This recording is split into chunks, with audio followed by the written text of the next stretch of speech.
Bonjour à tous, bienvenue dans la vidéo qui accompagne la première newsletter du mois. Donc traditionnellement, cette vidéo présente l'actualité du mois passé, à savoir le mois d'avril. Alors, cette vidéo est tournée en direct de la place de Binche, puisque nous venons d'arriver au terme de la troisième étape de la Sécoyenne qui reliait Mons à Binche. Alors, bienvenue à tous les nouveaux membres au mois d'avril. Nous avons encore connu un fort taux d'inscription qui confirme le taux du mois de mars et je peux vous dire que nous avons retrouvé le rythme d'inscription qui était celui que nous avions connu avant la crise du Covid. Alors dans cette vidéo, je vais vous parler de l'actualité du mois d'avril. Je vais vous parler aussi des activités du mois de la mi-mai à la mi-juin, les présenter brièvement. Et vous aurez l'occasion au terme de cette vidéo de visualiser une partie des activités. C'est pas évident de tourner sur la place de Binche, mais on s'en sortira. Alors je disais que vous aurez l'opportunité de visualiser une partie des activités du mois d'avril au terme de cette vidéo. Alors en ce qui concerne l'activité du mois d'avril, eh bien, elle était relativement riche. Alors tout d'abord, c'est un mois vraiment important pour notre projet sociétal puisque c'est ce 23 avril que nous avons lancé notre premier événement majeur.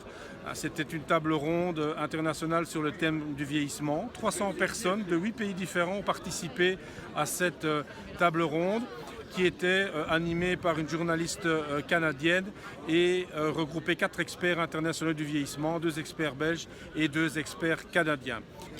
Alors au mois d'avril, nous avons eu la chance d'être présents aussi dans les médias. Tout d'abord un article dans la Libre Belgique qui était consacré à notre réseau et surtout aux initiatives que nous avons prises pendant la crise du Covid. Nous avons également été interviewés par Respect. Respect, c'est un site qui propose des podcasts sur des personnes, sur des projets positifs pour la société. Et nous avons eu la chance de pouvoir expliquer en long et en large en quoi consiste le réseau Sequoia.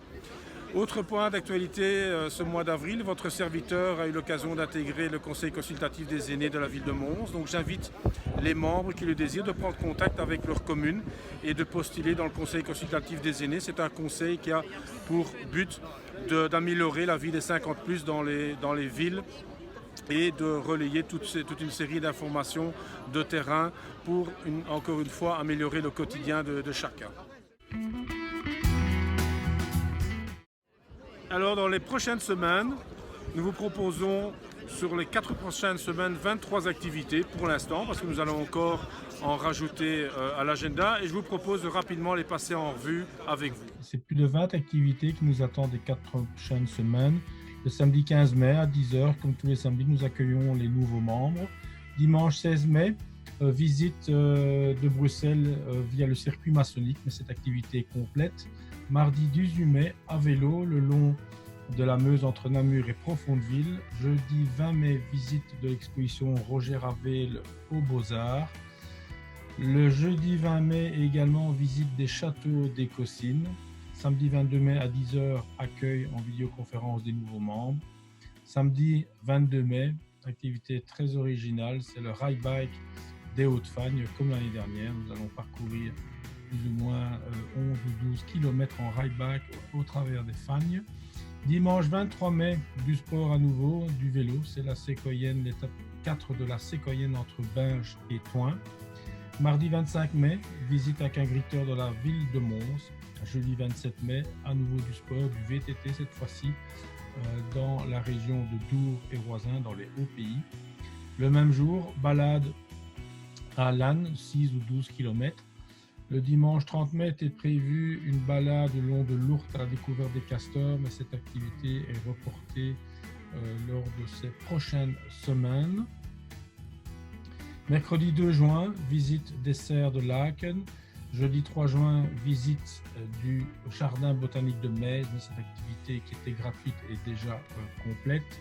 Jeudi 3 juin, balade Sequoia de plus ou moins 5 ou 6 km du côté de Lustin. Le samedi 5 juin, balade à nouveau, cette fois-ci au barrage de la Gilette et visite du village médiéval de Limbourg. Visite le 6 juin de manière très originale de la ville de Bastogne dans un GMC qui est un véhicule de la Seconde Guerre mondiale que nous allons utiliser pendant une journée complète. Le dimanche 6 juin, il y a une équipe Sequoia qui sera mise sur pied pour le relais pour la vie, qui lutte contre le cancer, et ça se déroule dans le bois de la Cambre. En fait, ce sont des marches de 2, 6 ou 13 km. Lundi 7 juin, visite de l'exposition Mathieu Ricard dans le cadre magnifique de l'abbaye de Villers-la-Ville. Jeudi 10 juin était prévue la visite du Familistère à Guise, mais cette visite est reportée cet été. Samedi 12 juin, visite du château de Boussu. Dimanche 13 juin, balade à pied le long du canal Nimy-Péronne. Dimanche 13 juin, spectacle de Bruno Coppens, du moins si le Covid le permet. Mardi 15 juin, une balade à nouveau, cette fois-ci dans la région de Silly, avec une visite du petit musée qui est consacré au maquis de Silly pendant la Seconde Guerre mondiale. Merci beaucoup pour votre attention. À présent, je vais vous proposer donc de visionner quelques activités du mois d'avril en photo et en vidéo. Je vous souhaite une très bonne semaine et au plaisir de vous recroiser prochainement.